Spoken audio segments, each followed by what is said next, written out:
Lincoln City's rise is one of the most incredible stories in English football. Owner goes alone, and a fabulous strike to score his second goal for Lincoln.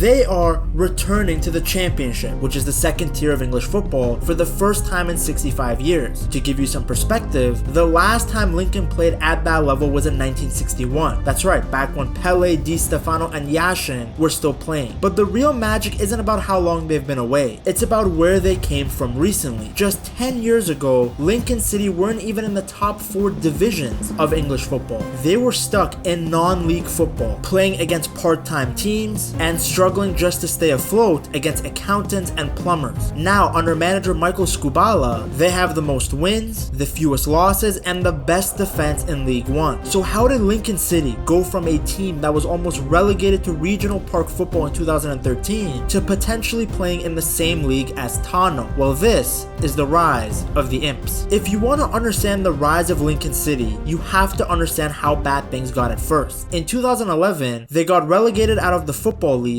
and dropped into the National League. Lincoln City's worst nightmares have come true after they were relegated from the Football League. And for most clubs, that's a nightmare. You have less money, fewer fans, and it's really easy to get stuck there for years. And that's pretty much exactly what happened to Lincoln. For 5 straight seasons, they just couldn't get out. They were finishing 14th, 16th, even 20th. No real progress at all, just stuck in the same place. It got so bad in 2013 that they had to win their final game of the season against Hyde United just to avoid dropping even lower into the regional leagues. Like, imagine that. 1 game away from falling even further. The whole club was struggling. The stadiums were half empty, the fans were frustrated, and financially, things were not looking good at all. Now, every comeback story has that one moment where everything starts to change. For Lincoln, that moment came in 2016. It was when a South African businessman named Clive Nates joined the board. Now, this guy wasn't some billionaire trying to chase trophies. He actually just fell in love with the raw, gritty side of English football. After joining, his first game was a 2-0 loss for Lincoln to Welling. Then the second game was a 0-0 draw at Alfreton. Most people would have run away from that. He didn't. He still saw something in the club. So he brought some stability and, more importantly, a long-term plan. Then, in May of 2016, Lincoln made a move that changed everything. They hired 2 brothers, Danny Cowley and Nick Cowley. At the time, these guys were just PE teachers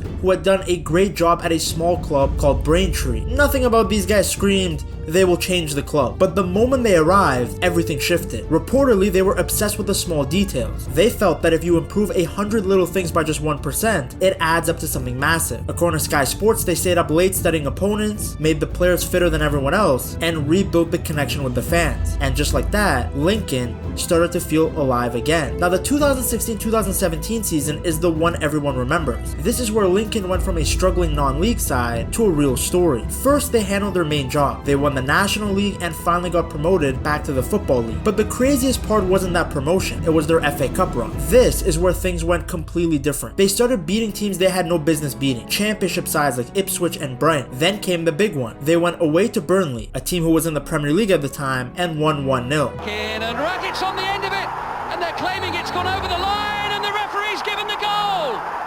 Unbelievable! In the 89th minute of the match. Just like that, they became the first non-league team in over 100 years to reach the FA Cup quarterfinals. Now, eventually they lost to Arsenal at the Emirates, but by then it didn't even matter. The damage, in a good way, was already done. That run completely changed the club. They made around £2 million from it. Then, instead of wasting that money on a big name player who might flop, the way Manchester United would, Lincoln did something smart. They invested it into a brand new top level training ground. And that's when Lincoln stopped being just a feel good story. They were becoming a real professional club with a plan and a bright future. Now, once Lincoln got back into the Football League, they just kept rebuilding. In 2018, they won the EFL trophy at Wembley Stadium. For a club that was non-league just a year before, that was a pretty massive moment. In 2019, they won League 2 and got promoted again. So back-to-back progress in back-to-back seasons. Then in 2021, under a new manager, Michael Appleton, they came really close to reaching the championship. They made the playoff final again at Wembley, but lost. Still though, just getting there showed how far they had come. But one of the biggest reasons they kept improving wasn't because of luck, it was how they recruited players. Again, these guys didn't have the biggest budget,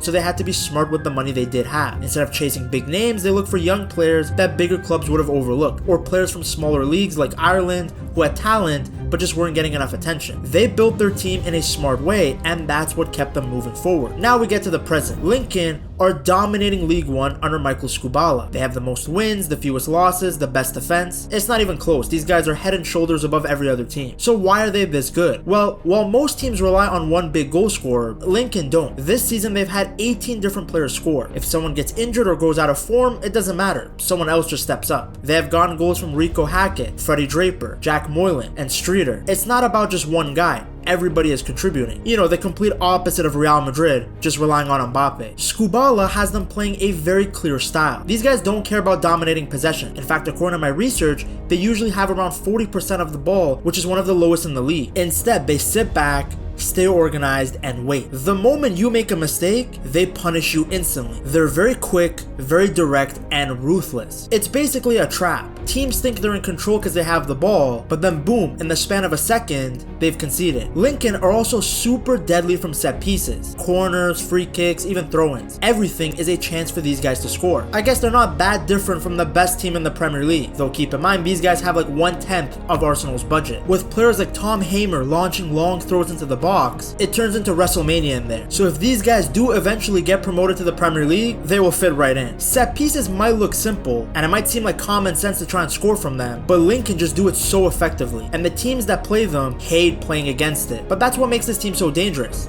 They don't have any superstar. They just have a system that works because the whole team has bought in. Lincoln's rise happened because the right people made smart decisions at every level. It started at the top with Clive Nates. For nearly a decade, this guy helped guide the club out of its lowest point and gave them a clear direction. Then in early 2026, he stepped aside and handed the things over to Ron Fowler, an American businessman who previously owned the San Diego Padres. Now, when you hear American owner, you might think about spending big and risky decisions. You know, basically Boley and the rest of the Yankees who are treating Chelsea like it's Football Manager. But that's not what happened with Lincoln. Fowler brought more investment, but he kept the same philosophy. They didn't spend like crazy. The identity of the club didn't change. On the pitch, the main figure has been the manager, Michael Skubala. Now, his background is actually a bit different from most managers. He spent years coaching futsal, which is way faster because it's like an indoor version of football. That kind of shows in how Lincoln play. The team is very sharp in tight spaces, they're quick to react, and they're so deadly in transitions. Then you have the leadership within the squad. Tendai Darikwa, the captain, is a huge part of it. He's been through promotions before, so he understands what it takes. In a team full of youngsters, that experience is massive. And from what I've researched, this guy sets the standard and keeps everyone focused. And finally, there's the recruitment. As I mentioned before, this might be the club's biggest strength. Lincoln found players that other clubs overlooked and turned them into key pieces. Jack Moylan came from Ireland, and he's developed into a top player. George Wickens was barely playing at Fulham, and now he's a pretty good goalie. They keep finding these hidden gems and improving them. That's the real secret behind Lincoln's success. It's not about luck, it's not about money, it's the right people making the right decisions again and again. Now, if you've been a Lincoln fan over the last decade, these are the moments you'll never forget. If you are not a Lincoln fan, then pay very close attention. First, we have Sean Raggett's header in 2017. This was a huge moment. 89th minute, away at Burnley, and he rises up and scores. A non-league team knocking out a Premier League side, it didn't feel real. That goal is still one of the most iconic in the club's history. Then you have them lifting the League 2 trophy in 2019. 2 years after being non-league,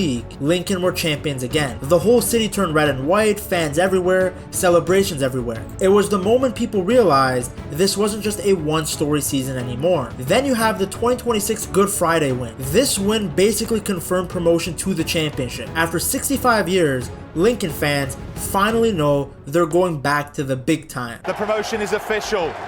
Lincoln City will be in the championship next season. What a story. Michael Skubala's men. And this time, they feel like they truly belong there. This is an important point because from the outside, some people might think that Lincoln City just got a lucky rise. But that's not true. These guys didn't have some billionaire owner come in and spend crazy money. They've built it the smart way. For years, the club had the same leadership. There wasn't constant changes, just a clear plan that everyone followed. And that stability laid the foundation for the success we're seeing now. Then there's how they spent their money, investing in things that actually matter long term, like their training ground. Again, that set the foundation. Then of course you have their scouting scouting that's been a huge reason for their success too, constantly finding players that other people doubted, but Lincoln turned them into key pieces for their team. For the fans, this is heaven, because when the club was struggling in non-league, there weren't that many fans that stuck around. They were getting less than 2,000 people per game, and most fans had just accepted the reality that this club was going to be stuck in non-league for a long time. Every season felt the same, new players coming in, old ones leaving, but no real clear direction from the club as a whole. And on the pitch it wasn't any better. Losing to teams like White Hawk became normal. But weirdly, the fans who were there for those games